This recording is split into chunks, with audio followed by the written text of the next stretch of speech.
The Super Nintendo Mini, well, the SNES Classic. Man, this thing is awesome. It turns out it came out years ago. I don't understand that. It doesn't feel like that to me.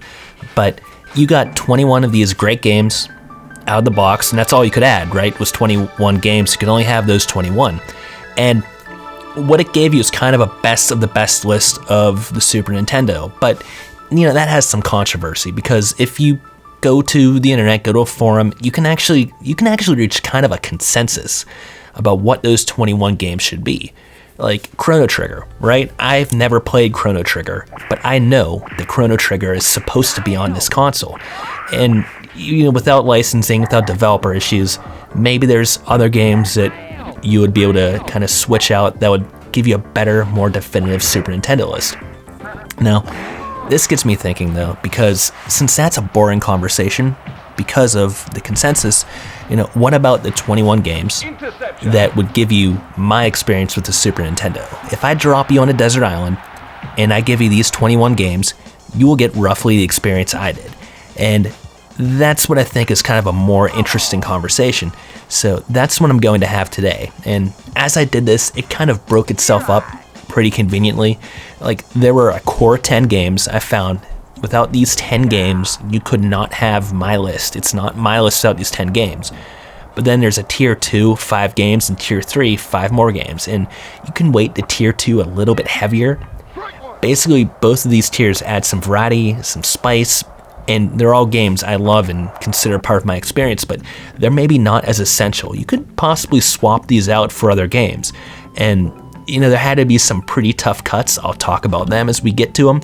But I was able to find 20 of these games that were basically my experience, and then you have to have a bonus game, right? Like Star Fox 2, and I have one of those as well. So without further ado, here are my 21 games, my SNES Classic.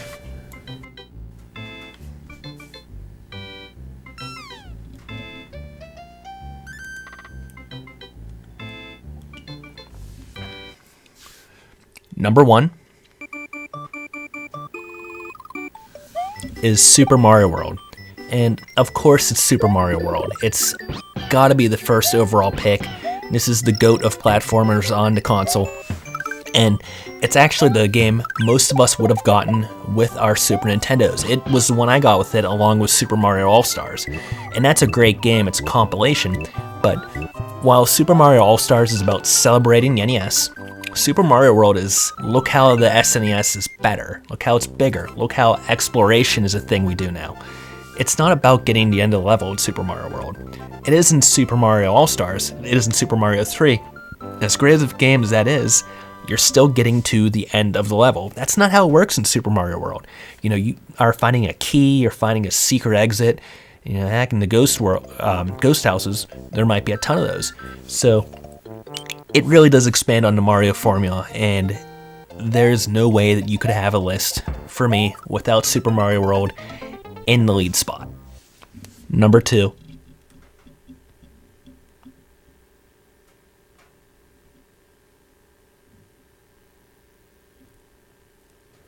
Tecmo Super Bowl, and yes, on the Super Nintendo.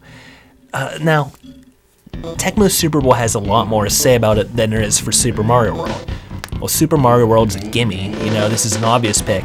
Tecmo Super Bowl is usually thought of as more of an NES game, but actually the Super Nintendo version is absolutely better. There's not really a comparison. It does everything better, the music is better, the graphics are better, and there's an updated roster. And while that's so important, for like statistics or realism in 1993, I got this game after 1993, and it's still better because with Tecmo's Super Bowl, there are players on the NES version that are going to run over everybody. And that's a lot of fun, but it's also kind of a flaw. You know what team people are going to pick the most. That doesn't really happen in Tecmo's Super Bowl on the Super Nintendo. It's a lot more balanced. There's still players like Randall Cunningham that are going to be really valuable to have, but in general, it's a much more balanced game. It's also just the most fun you can have playing football on the Super Nintendo, for one thing. And I played a lot of football games growing up on this thing. I think I owned 3. it's the most fun you can have playing football on a Super Nintendo, but actually look out because this is the best football game ever made that I've played, bar none. It doesn't have to be the most realistic, it does have to be the most fun. Just hearing that sound effect is so much fun to me, and you can't have a list for me without Tecmo Super Bowl on the Super Nintendo, because it is still the football game I want to play the most.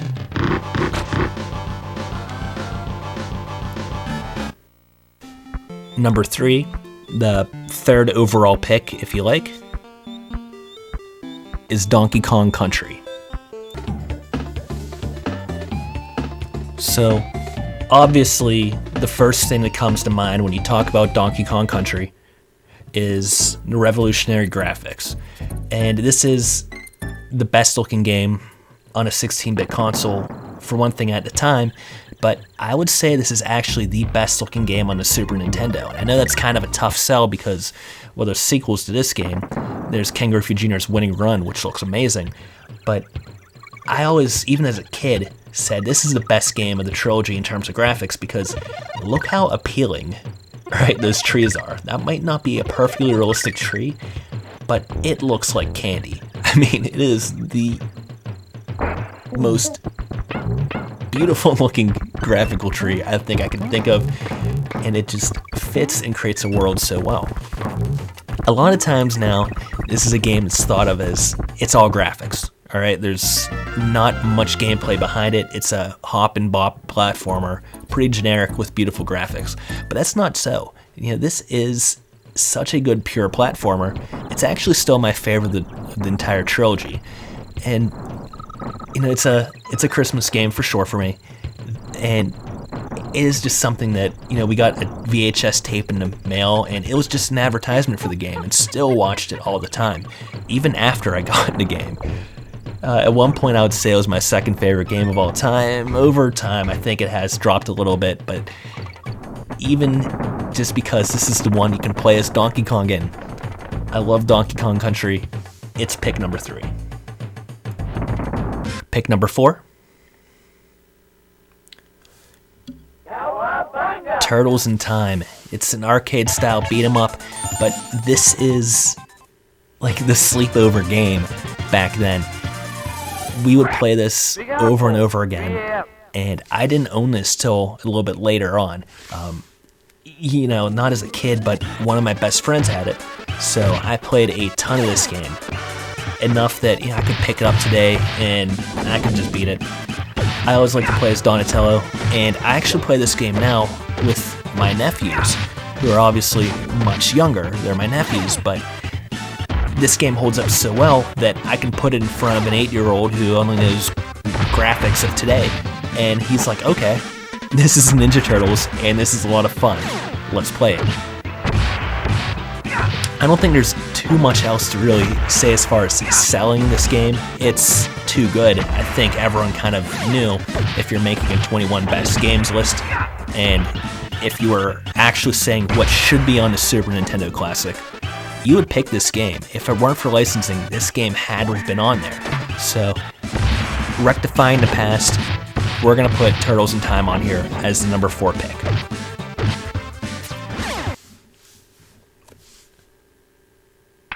Number 5, Ken Griffey Jr. presents Major League Baseball. Now, here's your asterisk. Always put on auto fielding with this game. The fielding's a little bit rough. Actually, in this clip, you'll see I'm awful at it. But as long as you make that little switch, this is fantastic. This is an arcade-style baseball game. It doesn't do much new. It just does everything way better than anything before it. And it's another one we played a lot as kids. Another one actually one of my best friends owned, and I did not. You know, there's a home run derby mode as well. Kind of an awesome thing to include with Ken Griffey Jr. on the cover. But if you had to play a baseball game today, any baseball game, I can't imagine there being a better one. This has got to still be the best baseball game ever made. And it's a situation where obviously you can't include these kind of games, these kind of licensed titles on the SNES Mini. So I understand why it wasn't included initially, but I actually think this is a case where it probably would have been included anyway, right? Like, this one's under the radar enough. Everyone knows this is the best baseball game on Super Nintendo, all right? But I wonder if that kind of translates itself to this is on the SNES Classic. And I have kind of a theory about this. I think most people that are on the internet and that care enough about this stuff to make videos about it are also the kind of people that are really into RPGs.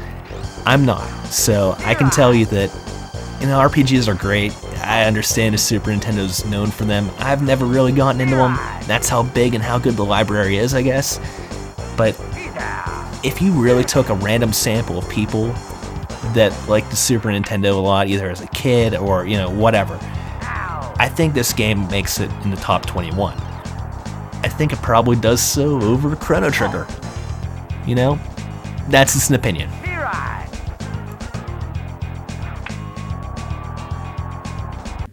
Number 6 is going to be kind of an upset pick. After everything I just said about RPGs, here's one for you. Number 6 is your first RPG. It is Uncharted Waters New Horizons. So, this is a game that I definitely only got into as an adult, and it hooked me because I love the idea of exploring. Those kind of games have always been really fun to me, and I actually decided to give it a try because the box art looks so good. Yeah, just like you used to do in rental stores as a kid. So, I put it in, and I think it was like around New Year's, I put a ton of time into this, and I finished it with one of the 6 characters. You get 6 different characters you can play as in this, each with different missions, by the way. So it's basically 6 games, and this isn't like Kirby Superstar, all right, where you get 6 games, but, those aren't really, like, those 8 games or however many it is, they're not really full games. That will make this list, by the way. This is full-on games. I'd be satisfied with any of these as really a single. So, hearing this song too, The Masked and Mist, is just so peaceful.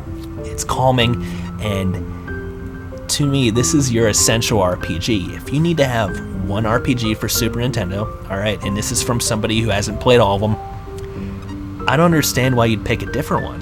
It seems to me like, if I had a desert island game, I think it would be this. I just feel like there would be so much to do that I would never have to stop doing it. So, number 6 is your first upset pick. It's Uncharted Waters New Horizons.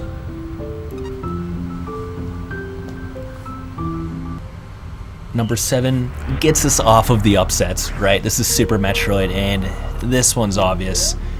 How are you going to do any kind of list like this without Super Metroid? Well, I rented it as a kid, but it was probably a little bit complex for me at the time. So, way later, probably like my 30s, I actually sat down and figured it out and played through it, and this is amazing. I'm not telling you anything you don't already know.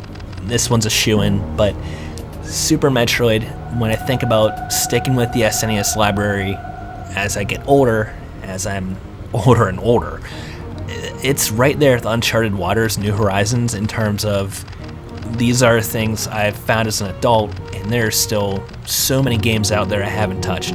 As long as there's stuff like this, I'm going to keep being entertained by this console. So, it's only 1/3 through the list. Here's where you get Super Metroid. Obviously, it's iconic.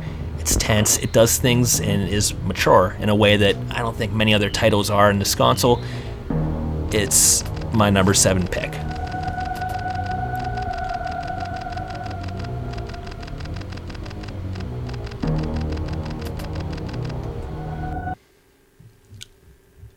My number 8 pick is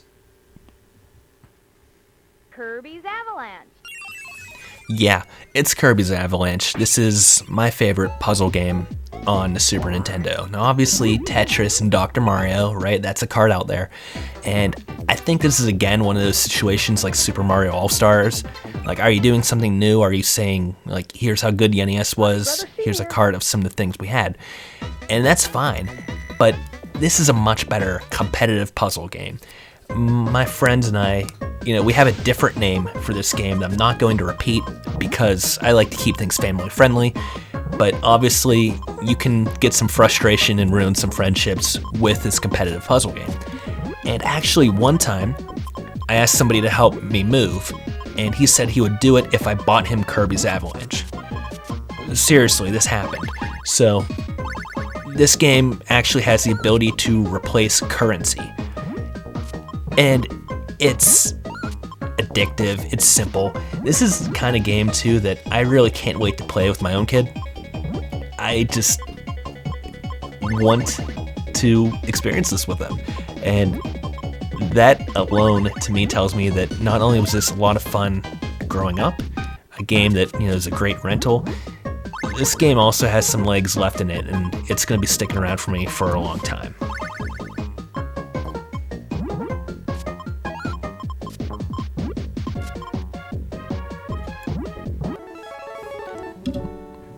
My number 9 pick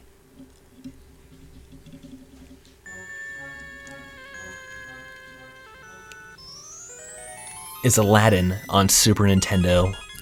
Not the Sega Genesis one. This one's way better. So it's Capcom. That's the first thing you need to know, and that ought to really be almost enough. But this is a great platformer. It's kind of a magical platformer when you think about it, just how well it does the simple things. The controls are tight, the sprites are the right size, and it's a beautiful game. It also has, if you're seeing here, the rag. The rag is the coolest thing, I think, in any Super Nintendo video game because it's a difficulty switch. If you want an easier time, get the rag. If you want the game to be harder, don't pick up the rag. There you go. There's no option for easy, medium, or hard, but there doesn't have to be. There's the rag. It kind of does the same thing in that way that Super Mario World does with the switches. Use the game itself to decide how difficult you want it to be. And I love stuff like that. This is also a childhood favorite. I think my sister got this, and I want to say she was expecting it to be the Sega Genesis game. She mentioned something about having a sword, I think, when we first got it. We had Super Nintendo. Turns out the game's completely different. Sometimes that was the case, but I was surprised how much I liked this game when I started rating my games. And then I realized, I play this game, I beat this game 3 times a year. I think I really like it. So this one had to make my core 10. It's kind of an upset pick. My number 10, last of the core 10, is Mega Man X. So I never beat Mega Man X as a kid. It was too hard for me. I did go back and ended up beating it as an adult. Man, that wasn't easy. I'm glad with the rewind feature now. So if you want to say I didn't really beat it, I accept that. But I got a lot going on. I can't get that good at games anymore. So using the rewind feature, alright, I beat Mega Man X. And musically, this is the best game on Super Nintendo. Every track is amazing. And there's these rock covers of it out there. I recommend listening to just about all of them because they're all that good. And this is a game where, you will never forget Chill Penguin. Alright, he's iconic. And you'll never forget Sting Chameleon. Some of these guys are the best Mega Man bosses, whether it's the original or AX series. And there's 2 sequels. They're not as good. They get a little bit too hard on the exploration element. I only played those as an adult. This is the one that's always stuck with me. So Mega Man X is the 10th pick. It's the final one of the core. You need this game for this to be my list. And with that, we've reached tier 2. So number 11 on a Capcom run, Street Fighter II Turbo. This was a phenomenon at the time. This is like Woodstock. Either you were there for Street Fighter II or you weren't. And I would say that this was a game I played a lot as a kid. I had Street Fighter II Turbo. This was one that actually I could get my sisters to sometimes play with me too. But I wouldn't say it's essential. Do I think you could switch Street Fighter II Turbo out for any of the 10 games before? The answer is no, but I think having a fighting game is valuable, and I think this was the fighting game I played the most. Certainly, I would say it's my favorite on the console. So, not as essential as Kirby's Avalanche, not as essential as Mega Man X. You can't switch this out for one of those. But this is the number 11 game for me, and mastering Blanca's combos, we called him Blanca, of course, and trying to get through the game without turning it all the way to easy, kind of impossible, right?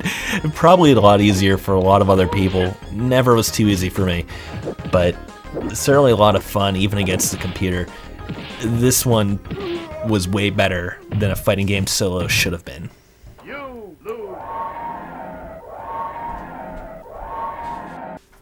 Number 12 is Super Mario Kart.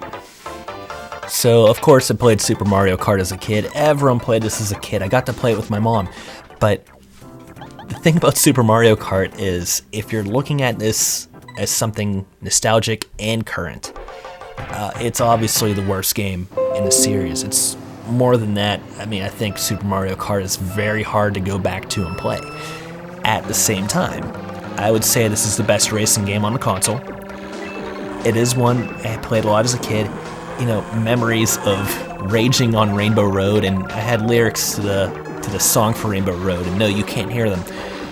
But while it maybe has aged pretty poorly, this is still, part of my journey. So I would say it's a game that, if you're not spoiled by the newer ones, you would probably love this game. It'd probably be amazing. It's just now that we've seen racing games kind of evolve and get to the point where you can, see further in front of you, there's something about Super Mario Kart that was lost. So here's your first, barely edging out example here. This barely edges out F-Zero. F-Zero might be better today. It's single player only though, and I've only played F-Zero really as an adult. So while that's a okay alternate option, you gotta go with Super Mario Kart here. Number 13 is Looney Tunes B-Ball. This is probably another upset pick, and this is another edging out pick, because with Looney Tunes B-Ball, you have a 2-on-2 arcade-style basketball game. Sounds familiar, right? NBA Jam, and specifically for me, NBA Jam Tournament Edition, really is pretty close to the same thing. It's a game that actually, as a kid, Looney Tunes B-Ball was a rental as a kid. So NBA Jam maybe has more depth, but that's just because of the amount of teams, substitutions you have there. In terms of pure fun, Looney Tunes B-Ball is the better game. You can make any combination with the Looney Tunes, so I like Yosemite Sam here, of course, but not only can you make any combination with them, there's also these kind of power-up plays. There's a long-range shot that's almost guaranteed to make anywhere on court, and then there's something called Vegas. And Vegas, once you have 50 coins, is a slot machine type deal. So as long as you make your shot, you only get one shot, and as long as the slot machine goes your way, so a couple things have to go right here, you can get a bunch of points off of one shot. So it kind of evens the playing field in that you are never truly down and out in Looney Tunes B-Ball. Every game is competitive the whole time because there's always Vegas, and you can always make a run to get back into the game. So that, and just kind of the whole silliness aspect to it, this ends up being a little bit more fun than NBA Jam is. And it plays fine as a basketball game. Maybe it's not, the most polished, everything feels exactly right on the court deal, but see what I mean? It looks great. It does, and it still plays well enough. This is not Barkley's Shop and Jam. This maybe isn't the later NBA Live games on the Super Nintendo, but it plays pretty well. If I had to pick one between NBA Jam and Looney Tunes B-Ball, and I did here, I think one basketball slot's plenty, I would go Looney Tunes Basketball. And that's what I'm doing here with number 13. One thing that actually I want to think about or talk about before I let Looney Tunes B-Ball go is that there's this mod these days people can do. It's like the MSX1 chip or something with ROMs, you can make it so there's more, I don't know, memory. You can do like the CD quality soundtracks on SNES games. Someone needs to do that with this game, alright, and put Wu-Tang Clan in the background. Because I swear, if you are playing this with friends and you got Wu-Tang playing, it gets even better. Number 14 is Rampart. Now, Rampart has a horrible soundtrack. Get that out of the way first. It's awful.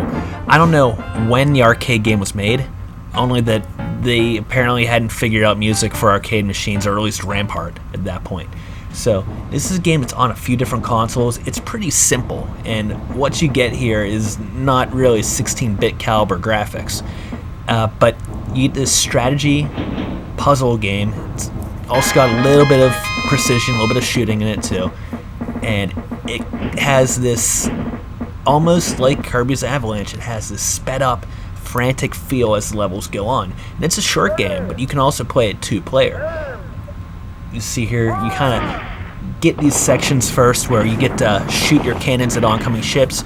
Your walls get partially destroyed and you have to rebuild them. And if you don't get a loop around your castle, you're done. You can actually expand and get different castles too, second castles, if you can get a wall around them. And you can put more cannons there as well. So if you're winning, you get more and more cannons and the momentum kind of shifts in your favor. And if you're losing, you really got to turn it around fast. Eventually armies get on the land and start kind of taking it over and breaking through your walls as well. So there's not a true time limit, but there's effectively a time limit. Rampart's awesome. It's a game that I think I played a little bit as a kid in one of the Midway arcade collections, but then as an adult tried it on the Super Nintendo. I mean, the box art kind of demands it, and there's nothing quite like Rampart, at least on this console, or at least that I've played. So you want something fun, it's multiplayer, it's got kind of a puzzle strategy element, it's unique, that's Rampart.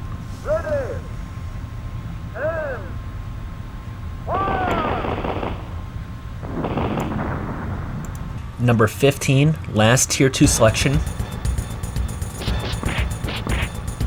is the Peacekeepers. Now, the Peacekeepers is a beat-em-up game. I love my beat-em-ups. People say beat-em-ups are simplistic, but you know what? I'm simplistic. So, the Peacekeepers is a little different from like a Turtles in Time beat-em-up though. It's almost, I would say, story-driven. There's a lot of different paths you can take. The story itself makes absolutely, as far as I can tell, really no sense. But it's actually the third in a trilogy in Japan. In the United States, no one really cared. There's 3 games with totally different names. And that's for the best, because whatever as far as the story is concerned. You're moving to the right, you're beating people up.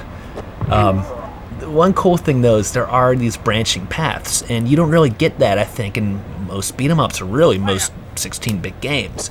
Depending on where you go, or sometimes what you do in the Peacekeepers, your next level is something different. That's awesome. Before I even figured it out, I was just playing casual, I was like, wait a second, why is this level different than when I got here last time? And I started playing this actually because of Switch Online. And I was just looking through the games, put this on like around New Year's Eve once, and I was like, oh my god, this is awful, I gotta show my friends. But as we started playing it, and as we realized there's a back button, this game's awesome. So, it's not one I had as a kid, not one I've even heard of as a kid. And we recently saw Loose Cart in the Wild for $40. Yeah, no thanks.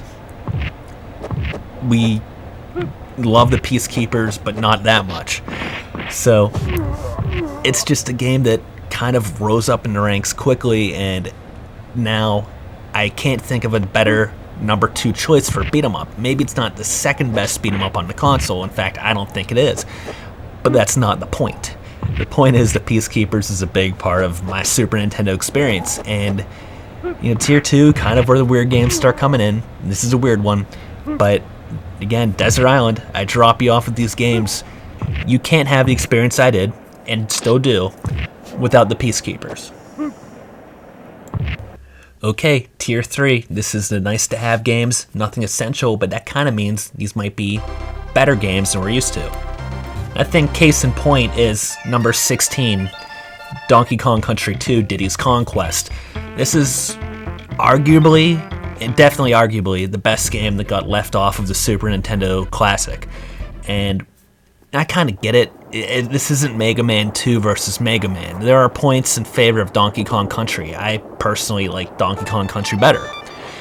But for most people, this is the best one. I think they upped the difficulty pretty significantly, but the mini games aspect, collecting coins, collectibles, really, everything's more fully realized in this version. And I think it is in Donkey Kong 1, or really Donkey Kong Country 3. So it's an awesome game. It's a great platformer, and at this point in the process, I'm thinking about what do I still need on my SNES Mini. I love platformers, so I think the idea was let's get the best platformer available, and that is Donkey Kong Country 2.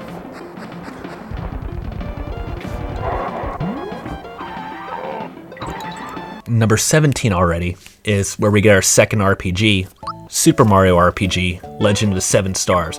I never played a ton of RPGs on Super Nintendo. That is almost impossible, apparently, for people to not be into RPGs and still be talking about it.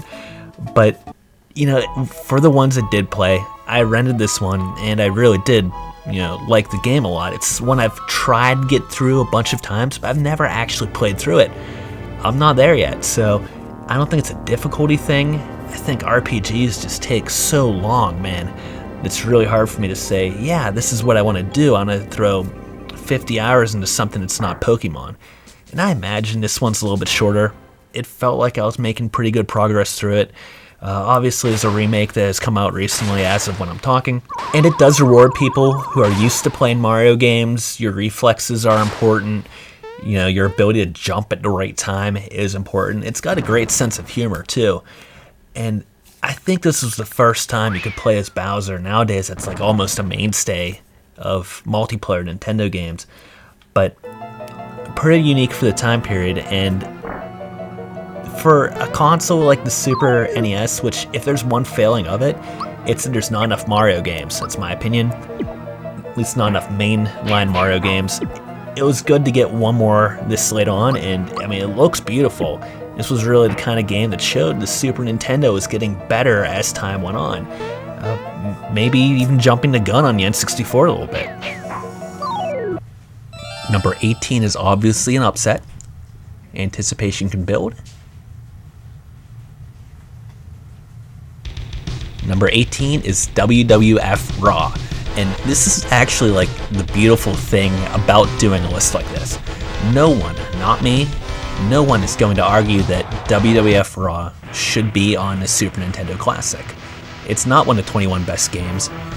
There's no place for it. But if you're talking about what your experience was and what those 21 games are for you, that kind of changes things, and you don't always have just the high quality games. In my case, we played the heck out of this game.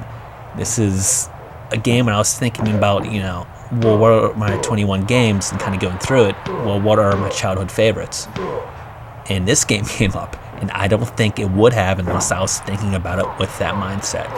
So it's fun. I would actually recommend, if you want any of the LJN wrestling games on the Super Nintendo, to go with Royal Rumble. The roster's just better, but this is one we played, and if you want to be Bret Hart in 16 bits, this is probably your best option. There is the WWF WrestleMania, the arcade game, and it's fun. It's just very different. And that game, we had that game, and then played this one a lot. This one definitely got the winner for playtime. So again, that's just what's really cool about doing a project like this, and it also is kind of what the one failure of the SNES Classic is that you get these 21 great games, but that's not what playing Super Nintendo was like. Playing Super Nintendo was sports games, it was wrestling games, it was shovelware. These things are all part of that experience too, and I'd rather get 21 classic games, 21 best games, don't get me wrong, but if you want to actually think about what an experience was like, you've got to have a game like this.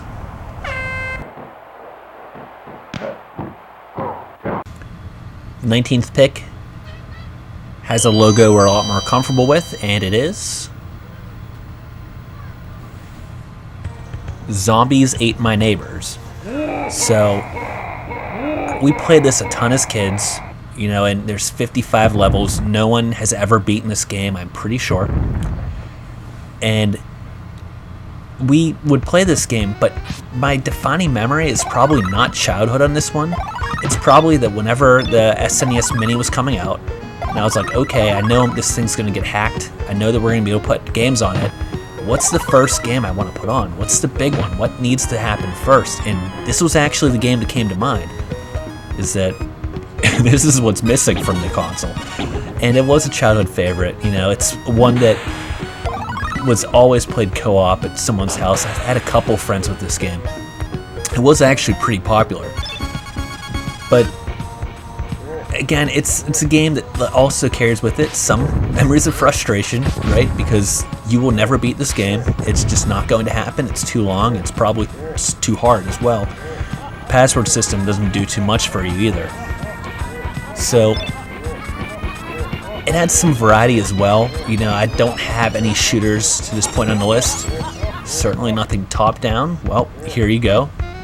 Different kind of game, but also one that really does carry that special place. So when I think of the SNES Classic, and I think of it coming out, and how excited I was, and thinking about what I had to add to the console, and this being the number one pick for that, that's what I think of when I think of Zombies Ate My Neighbors, and that's why it's vital to have. We've made it to the 20th selection, the final pick in the draft.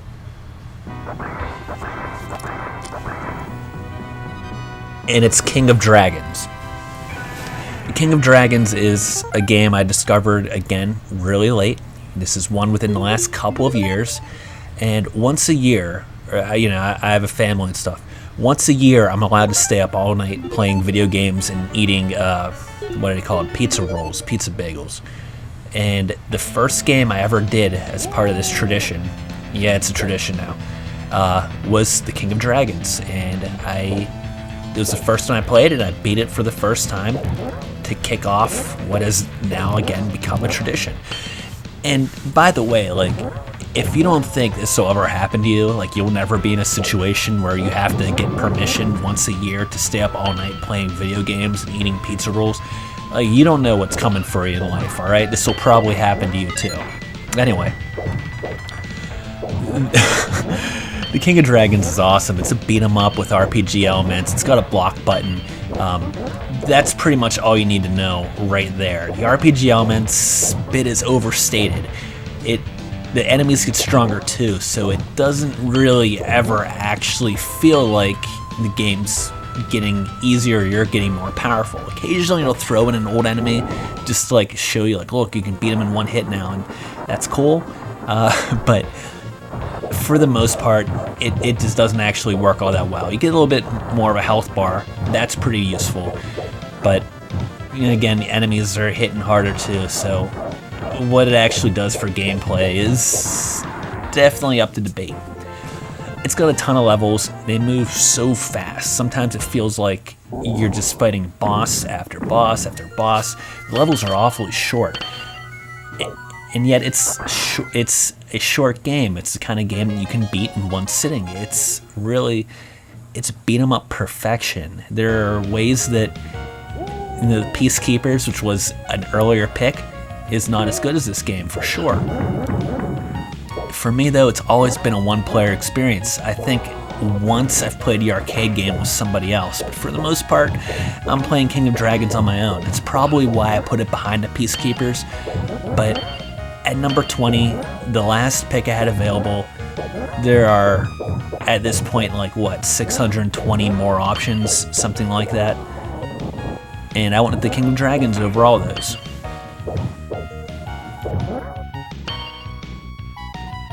And that leaves us with just our bonus game, number 21.